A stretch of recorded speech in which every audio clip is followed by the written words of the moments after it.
YouTube खोलें,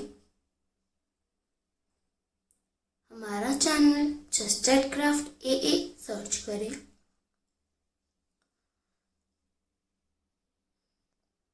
channel को subscribe करें और नोटिफिकेशन बेल भी ऑल पर कर दें।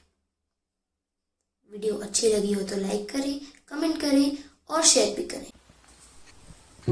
हमने तो 30 राउंड्स लिए हैं। आप अपने कन्वीनियंट के हिसाब से इक्वल राउंड्स ले सकते हैं, लेकिन सारे टैसल्स की इक्वल राउंड्स होने चाहिए ताकि वो इक्वल डेंसिटी में बने।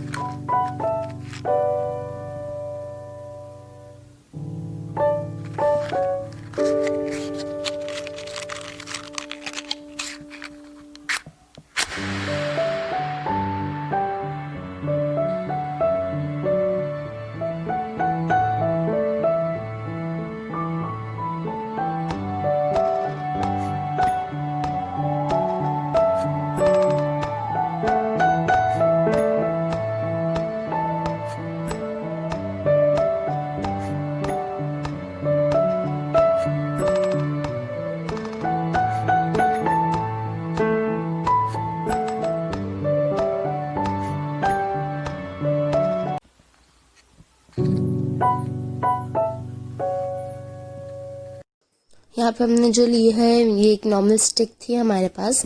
आप कोई भी पेंसिल लेना चाहें, अगर आपके पास लंबी हो, या कोई भी नॉर्मल स्टिक लेना चाहें तो आप वो ले सकते हैं और उसे अपने मैचिंग कलर की वूल से कवर कर दें। जो हमारा फर्स्ट स्टेप था जिसमें हमने टैसल्स के हैंगिंग्स बनाए थे, उसमें अब हम ऐसे बीड्स डाल देंगे। अब वो आपका डिज़ाइन और आपका तरीका होगा जैसे आप बीड्स डालना चाहें। हमने तो कुछ इस तरीके से डाल के उसे फिर नॉट लगा के रोक दिया है।